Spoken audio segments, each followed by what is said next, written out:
Hello दोस्तों, कैसे हैं आप सब। उम्मीद करता हूँ कि सब बढ़िया होगा।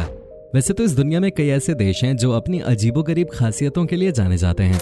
किसी देश की खूबसूरत वादियों को कोई जवाब नहीं है, तो कोई देश अपने रहन सहन की वजह से हर जगह प्रसिद्ध है। आज हम आपको एक ऐसे देश से जुड़े कुछ मजेदार बातें बताने जा रहे हैं जो हर मामले में दूसरे देशों से अलग है। ये वो देश है जहाँ 250 भाषाएं बोली जाती हैं। इस देश में एक ऐसा ज्वालामुखी है जो कभी भी फट सकता है। इस देश को अफ्रीका सबसे खतरनाक देश घोषित कर चुका है, क्योंकि यहाँ दुनिया का सबसे खतरनाक आतंकी संगठन आज भी सक्रिय है। इस देश में तितलियों की 1000 से ज्यादा प्रजातियां पाई जाती हैं, लेकिन टूरिस्ट यहाँ आना कुछ खास पसंद नहीं करते हैं। इस देश का नाम आपने बहुत ही कम सुना होगा। दोस्तों, हम बात करें वेस्ट अफ्रीकन देश कैमरून के। आज हम आपको कैमरून देश से जुड़े कुछ ऐसे रोचक बातें बताएंगे जिसके बारे में जानकर आपके होश उड़ जाएंगे।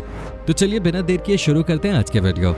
कैमरून सेंट्रल और वेस्ट अफ्रीका में स्थित देश है। इस अफ्रीकन कंट्री का ऑफिशियल नाम है रिपब्लिक ऑफ कैमरून। कहा जाता है कि कैमरून को यह ऑफिशियल नाम समुद्र तट पार करके आए पोर्चुगल के लोगों से मिला था।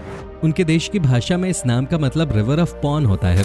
इस देश की सीमाएं पूर्व में सेंट्रल अफ्रीकन रिपब्लिक, पश्चिम में नाइजीरिया, उत्तर पूर्व में चाड और दक्षिण में इक्वेटोरियल गिनी, गबोन और कांगो से मिलती है। देश की मुख्य भाषा फ्रेंच और अंग्रेजी है, लेकिन यहाँ 80% लोग फ्रेंच बोलते नजर आएंगे।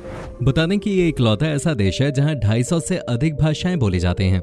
2005 की जनगणना के अनुसार कैमरून की कुल जनसंख्या 17,07,95,000 है। कैमरून की राजधानी याओंडे है और डाउला इस देश का सबसे बड़ा शहर है। प्रथम विश्व युद्ध से पहले देश का अधिकांश हिस्सा एक जर्मन कॉलोनी था। उस समय इसे कैमरून के नाम से जाना जाता था। कैमरून देश को लेकर सबसे ज्यादा खास बात यह है कि यहाँ 200 से ज्यादा जनजातियों के समूह रहते हैं। जनजातियों का समूह और इनका कल्चर ही इस देश की पहचान है। इसके अलावा कैमरून की संस्कृति, भौगोलिक स्थिति और प्राकृतिक विशेषता के कारण इसे अफ्रीका इन मिनिएचर यानी छोटा अफ्रीका कहते हैं। कैमरून देश का नेतृत्व देश का प्रधानमंत्री करता है। इस देश में इस्लाम और क्रिश्चियन धर्म को सबसे ज्यादा माना जाता है। इन दोनों धर्मों को मानने वाले लोगों की संख्या कैमरून में सबसे ज्यादा है। कैमरून की करेंसी का नाम है सेंट्रल अफ्रीकन CFA फ्रैंक। इस देश की 30% आबादी $1.25 पर पर्सन की आय पे गुजारा करती है। कैमरून में नेचुरल रिसोर्सेज जैसे petroleum, bauxite, iron ore, timber और हाइड्रो पावर का विशाल भंडार मौजूद है। इसके साथ ही नेचुरल गैस भी कैमरून सबसे ज्यादा स्टोर करके रखता है। यही कारण है कि कैमरून वासी वो लोग हैं जो नेचुरल गैस के लिए दूसरे देशों पर निर्भर नहीं है। कैमरून हमेशा से ही कॉफी, कोकोआ, कॉटन, केला और ऑयल सीड्स के लिए पूरी दुनिया में प्रसिद्ध रहा है। कैमरून की कॉफी सबसे पॉपुलर मानी जाती है। इस देश की कॉफी की डिमांड भी काफी ज्यादा है। कैमरून दुनिया में कोको बीन्स का 6वां सबसे बड़ा उत्पादक है और ये देश कोको के निर्यात हर साल लगभग $600 मिलियन कमाता है। ये देश इन सभी चीजों का दूसरे देशों में भारी मात्रा में निर्यात करता है। ये देश सबसे ज्यादा कृषि पर निर्भर है, जबकि कैमरून में सबसे ज्यादा तेल का कारोबार किया जाता है। कैमरून देश को काफी पिछड़ा माना जाता है। टूरिस्ट भी इस देश में घूमने के लिए कम ही जाते हैं।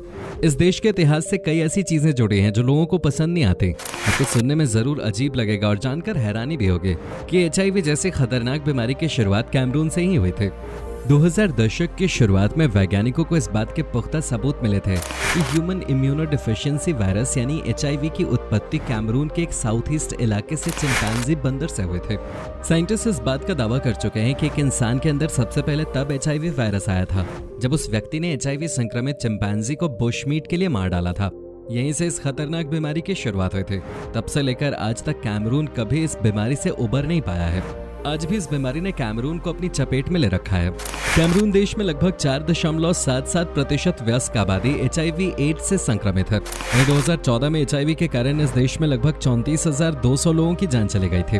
कैमरून के बच्चे भी इस बीमारी से काफी परेशान हैं। आपको जानकर हैरानी होगी, वर्तमान में एड्स के कारण लगभग 3 लाख कैमरून के बच्चे अनाथ हुए हैं और 45,000 बच्चे HIV से संक्रमित हैं।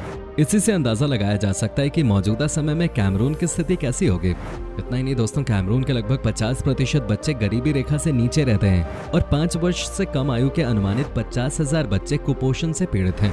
वहीं हर साल लगभग 52,000 बच्चे कुपोषण से मारे जाते हैं। इस देश को इसलिए भी पिछड़ा माना जाता है क्योंकि कैमरून का हेल्थ सिस्टम सबसे खराब कैटेगरी में आता है। ऐसा इसलिए क्योंकि कैमरून में 5 साल की उम्र के लगभग 1000 बच्चों में से लगभग 160 बच्चों की मृत्यु होने की संभावना रहती है। देश के सरकारी आंकड़ों के अनुसार हर 10,000 बच्चों के लिए 2 से भी कम डॉक्टर्स मौजूद हैं। मौजूदा समय में इस देश की हालत ऐसी है कि 44% आबादी के पास सुरक्षित पीने का पानी तक नहीं है। इस देश के ज्यादातर लोग बोतल के पानी पर निर्भर रहते हैं। इस देश का टूरिज्म सेक्टर इसलिए भी पीछे है क्योंकि कैमरून देश को कई दूसरे बड़े देशों ने ब्लैकलिस्ट किया हुआ है, जिसके पीछे की वजह इस देश का टेररिस्ट ऑर्गेनाइजेशंस के अधीन होना है। दरअसल इस देश में विश्व का खतरनाक टेररिस्ट ऑर्गेनाइजेशन बोको हराम मौजूद है। अमेरिकी विदेश विभाग द्वारा तो कैमरून को दुनिया का दूसरा सबसे खतरनाक देश घोषित किया गया है। बोको हराम की स्थापना 2002 में मौलवी मोहम्मद यूसुफ ने की थी। बोको हराम ने 2009 से अपनी आतंकवादी घटनाओं के अंजाम देना शुरू किया है। तब से लेकर अब तक ये लाखों लोगों को मार चुका है। इस टेररिस्ट ऑर्गेनाइजेशन का खौफ इतना है कि इसके खिलाफ लोग गवाही देने के बारे में सोचते भी नहीं। साथ ही सरकार भी बोको हराम के आगे बेबस नजर आती है। हर देश की तरह कैमरून का अपना नेशनल फ्लैग है जो 3 रंगों से मिलकर बना है। इस ध्वज के ठीक बीच में एक स्टार भी है। कैमरून के ध्वज का हरा रंग वेजिटेरियन, लाल रंग आजादी और पीला रंग रोशनी को दर्शाता है। कैमरून में आपको हर तरह के जीव और जानवर देखने को मिलेंगे। कैमरून घने जंगलों के कारण दुनिया के सबसे अधिक बायोडाइवर्सिटी वाले देशों में से एक है। इस देश में स्तनधारियों की 400 से अधिक प्रजातियां, 690 पक्षी प्रजातियां, 250 रेप्टाइल्स की प्रजातियां और 200 से अधिक ऐसे जीव पाए जाते हैं जो पानी के अंदर और बाहर रह सकते हैं। पक्षियों की लगभग 165 प्रजातियां रहती हैं यहाँ, इसलिए कैमरून को सबसे अलग माना जाता है। साथ ही दोस्तों, कैमरून के जंगलों में तितली की कुल 1000 से अधिक प्रजातियां पाई जाती हैं, जो कि अफ्रीका में पाई जाने वाली तितली की कुल प्रजातियों से 1/4 अधिक है। गुलायत फ्रॉग, जिसे दुनिया का सबसे बड़ा मेंढक कहा जाता है, ये सिर्फ कैमरून और इक्वेटोरियल गिनी में ही देखने को मिलेगा। गुलायत फ्रॉग की लंबाई 1 फीट से लेकर 1.5 फीट तक हो सकती है, जबकि इस मेंढक का वजन घर में पाली जाने वाली बिल्ली तक के वजन के जितना होता है। इसी से अंदाजा लगाया जा सकता है कि ये मेंढक कितना खतरनाक साबित हो सकता है। इस मेंढक को काफी जहरीला भी बताया जाता है। कैमरून का वाजा नेशनल पार्क देश के सबसे अधिक देखे जाने वाले स्थानों में से एक है। हर साल लोग इस पार्क के जंगली जानवरों को देखने आते हैं।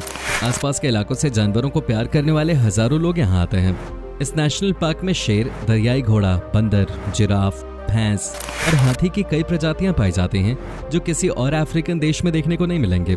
इसके साथ ही 1905 में बनाया गया कैमरून का जा faunal reserve UNESCO world heritage sites में शामिल एक खूबसूरत टूरिस्ट डेस्टिनेशन है। इस पार्क में चिंपैंजी और अन्य जंगली जानवरों की कई प्रजातियां पाई जाती हैं। आपकी जानकारी के लिए बता दें, इस क्षेत्र का नाम डेजा नदी के नाम पर रखा गया था, जो लगभग पूरी तरह से इस इलाके को घेरे हुए है। कैमरून का कोरप नेशनल पार्क कैंसर और HIV जैसी बीमारियों से लड़ने के लिए दवाइयां बना रहा है। इस जंगल को लेकर खास बात यह है कि यह 60 मिलियन वर्ष से अधिक पुराना जंगल है। इस जंगल को अफ्रीका का सबसे पुराना जंगल माना जाता है, जिसमें 1000 औषधीय फूलों और पौधों की 90 से अधिक प्रजातियां शामिल हैं। दोस्तों, देश की हालत जैसी भी हो, लेकिन देश के लोग पढ़ाई में बाकी अफ्रीकन देशों से काफी आगे हैं। कैमरून में आपको पढ़े लिखे लोगों की आबादी भी काफी देखने को मिल जाएगी। अब की जानकारी के लिए बता दें कि कैमरून देश की साक्षरता दर 75% है, यानी इस देश में प्रत्येक 100 लोगों में 75 लोग पढ़े लिखे हैं। 4,75,440 स्क्वायर किलोमीटर के क्षेत्र में फैला कैमरून यूके के आकार से 2 गुना बड़ा देश है, जिसमें 200 से अधिक जातीय समूहों के लोग रहते हैं। कैमरून के सबसे पुराने निवासियों को बाका कहा जाता है। इन लोगों के बारे में ऐसा माना जाता है कि ये जंगलों में रहने वाले शिकारी लोगों की एक जनजाति है, जो आज के समय में कैमरून के गाँवों में निवास करती है।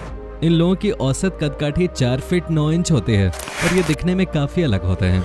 कैमरून का नेशनल स्पोर्ट है फुटबॉल और इस देश की फुटबॉल टीम ने अन्य अफ्रीकी देशों की टीम की तुलना में 6 बार फीफा वर्ल्ड कप के लिए क्वालिफाई भी किया है। और तो और इस टीम ने 2000 के सिडनी ओलंपिक खेलों में स्वर्ण पदक भी जीता था। इसके अलावा कैमरून देश की फुटबॉल टीम 1990 में फीफा वर्ल्ड कप के क्वार्टर फाइनल में पहुंचने वाली पहली अफ्रीकन टीम बनी थी, लेकिन इस क्वार्टर फाइनल मुकाबले में कैमरून को इंग्लैंड की टीम से हार का सामना करना पड़ा था। क्या आप जानते हैं इस देश को वेटेस्ट कंट्री कहा जाता है? अफ्रीका कॉन्टिनेंट के देशों में सूखे की समस्या हमेशा से ही रही है, लेकिन कैमरून पर जमकर बारिश होती है। कैमरून का डेबुंशा पॉइंट अंटार्कटिक के बाद दूसरी ऐसी जगह है जहां सबसे ज्यादा बारिश होती है। यहां हर साल 10.3 मीटर से अधिक बारिश होती है। इस देश में सबसे कम उम्र में शादी करने की इजाजत है। कैमरून में लड़कों को 18 जबकि लड़कियों को 15 साल की उम्र में शादी करने की इजाजत होती है। कैमरून पर 3 देशों ने अलग अलग समय पर राज किया है। सबसे पहले यहाँ पर जर्मनी की हुकूमत थी और उन्होंने यहाँ से सब कुछ लूट लिया था। इसके बाद फ्रांस की बारी आई और जब वो इस देश से निकल गए तो ब्रिटिश ने रही सही कसर भी निकाल दी और यहाँ से सब कुछ लूट कर चले गए। इतना सब कुछ होने के बाद जनवरी 1, 1960 को इस देश ने पूरी तरह से आजादी पाई, लेकिन ये देश अंदर से पूरा खोखला हो गया। स्वतंत्र होने के बाद ये डेवलप होने लगा और सरकार ने स्कूलों का निर्माण करवाया, किसानों को अपनी फसलों में विविधता लाने में मदद की और नए प्रकार के व्यवसायों को बढ़ावा दिया। कैमरून अपनी इकोनॉमी को बरकरार रखने के लिए इंटरनेशनल लेवल पे लगातार अपनी बातें रख रहा है। अफ्रीका के साउथ वेस्ट में स्थित माउंट कैमरून इस देश का सबसे बड़ा पर्वत है, या यूं कहे कि इसे पूरे अफ्रीका की सबसे बड़ी चोटी कहा जाता है। इसकी ऊंचाई 13,500 फीट है, जो इसे अफ्रीका की सबसे ऊंची चोटी बनाता है। इस देश में फिलहाल यही एक सक्रिय ज्वालामुखी है। आखिरी बार ये ज्वालामुखी 2021 में फटा था। आपको जानकर हैरानी होगी कि आज भी इस ज्वालामुखी के आसपास करीब 5 लाख लोग रहते हैं। लिम्बे, ब्यू और म्यूआका वो इलाके हैं जो इस ज्वालामुखी के आसपास बसे हैं। दोस्तों, अफ्रीका के इतिहास में सबसे बड़ी झील घटना इसी देश में हुई थी। 21 अगस्त 1986 के दिन कैमरून में नयोस झील ने अचानक सैकड़ों टन जहरीली कार्बन डाइऑक्साइड गैस छोड़ दी थी, जिसके बाद इस गैस ने हवा में मिलकर कैमरून में भारी तबाही मचा दी थी। इस हादसे में करीब 2000 लोगों की मौत हो गई थी। साथ ही 3500 से ज्यादा जानवर भी इस गैस की वजह से मर गए थे। बाद में पता चला था कि ज्वालामुखी फटने की वजह से यह हादसा हुआ था। दोस्तों, ये था अफ्रीकन देश कैमरून। उम्मीद करता हूँ कि आपको हमारा ये एपिसोड पसंद आया होगा। हमें नीचे कमेंट करके जरूर बताएं कि आज के वीडियो में आपको कैमरून की कौन सी बात सबसे ज्यादा अच्छी लगी। क्या कभी आप गए हो कैमरून, और गए हो तो आपका एक्सपीरियंस कैसा रहा, ये भी हमारे साथ शेयर जरूर कीजिएगा। साथ ही इस वीडियो को अपने दोस्तों और रिश्तेदारों के साथ शेयर करना मत भूलिएगा। हमारे चैनल को सब्सक्राइब भी जरूर कर दीजिएगा। वीडियो को अंत तक देखने के लिए सभी दर्शकों का बहुत बहुत शुक्रिया। आपसे फिर मुलाकात होगी एक और नई वीडियो के साथ।